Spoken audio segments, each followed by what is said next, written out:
गेहूं का दाम 76 रुपए प्रति क्विंटल था, जो 2015 यानी 45 साल के बाद बढ़कर 1450 रुपए प्रति क्विंटल हो गया 2015 में। उसी दौरान मैंने बाकी सेक्शन ऑफ द सोसाइटी का हाल देखा, उनका क्या हुआ इनकम का। मैं सिर्फ बेसिक पे और डीए ले रहा हूँ। उसी दौरान में 45 साल के पीरियड में सरकारी मुलाजिम की जो बेसिक पे और डीए है वो 120 से 150 गुना बढ़ गया, और जो स्कूल टीचर्स की जो तनख्वाह बढ़ी है उस दौरान में वो 280 से 320 गुना बढ़ गई, और जो कॉलेज के यूनिवर्सिटी प्रोफेसर हैं उनकी तनख्वाह 150 से 170 गुना बढ़ी है उस 45 साल के पीरियड में। किसान की जो इनकम है, जो गेहूं के दाम से या धान के दाम से आप नापेंगे, वो 19 गुना बढ़ती है। अगर ये जितने सरकारी मुलाजमों की भी अगर इनकम 19 गुना बढ़ी होती तो ये नौकरी छोड़ चुके होते आज तक। प्रॉब्लम यह है कि किसान का हक क्या बनता है।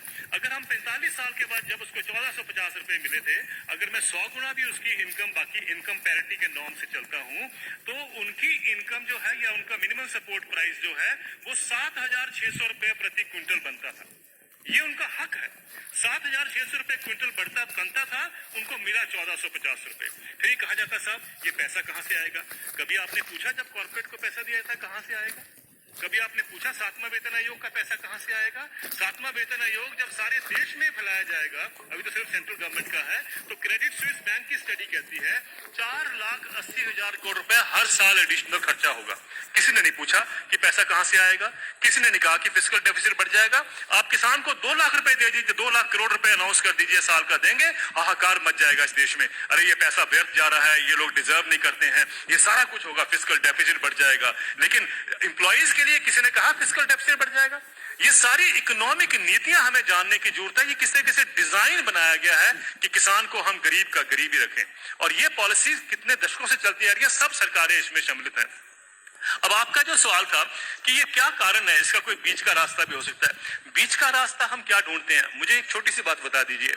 जब आपका इनकम मिलती है, 7वां वेतन आयोग मिलता है या किसी को भी अपनी इनकम मिलती है, तो क्या कभी किसी ने सोचा है कभी किसान को कभी हाउस रेंट मिला हो, कभी एजुकेशन रेंट मिला हो, कभी हेल्थ अलाउंस मिला हो, कभी बच्चों के लिए मेडिकल अलाउंस मिला हो? किसानों को क्यों, ये क्या किसान नहीं क्या इस सोसाइटी में रहते हैं? सुप्रीम कोर्ट के जो ऑफिसर्स हैं उनको 21,000 रुपए कपड़ा धोने के लिए मिलता है हर साल का। डिफेंस वालों को 20,000 मिलता है हर साल का कपड़ा धोने के लिए, कपड़े धोने के लिए। और वो लड़ाई कर रहे हैं आजकल, डिफेंस वाले कह रहे हैं कि साहब सुप्रीम कोर्ट वालों को ज्यादा क्यों मिलता है, हम तो बॉर्डर पे रहते हैं। मेरा ये सवाल है, क्या किसान के पास कपड़े नहीं होते धोने को? कभी आपने सुना है कि किसान के कपड़े के लिए 20,000 रुपए भी कभी उसमें ऐड किया गया हो? मिनिमम सपोर्ट प्राइस में क्या करते हैं हम? जो उसकी लागत लगती है और फैमिली लेबर जो लगती है उसको जोड़ लेते हैं, बस यही। और अभी तो एम्प्लॉइज के लिए 108 अलाउंसेस भी होते हैं। अभी तो तनख्वाह और डीए के बाद 108 अलाउंस मिलते हैं। जिस भी सज्जन को 108 अलाउंस मिलते हैं उसको तनख्वाह की क्या जरूरत है, मुझे ये बता दीजिए। लेकिन अगर मिलते हैं तो मैं ये नहीं कहता कि नहीं मिलने चाहिए, लेकिन क्या किसान ने क्या गलत किया है कि उसको नहीं मिलते हैं?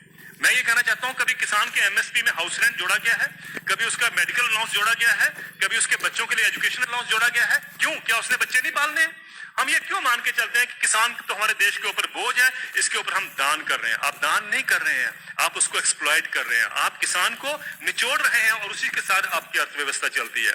ये अर्थव्यवस्था के जब तक हम ढांचे को नहीं देखेंगे, हमें समझ नहीं आएगा कि किसान को मार इतने सालों से क्यों पड़ रही है।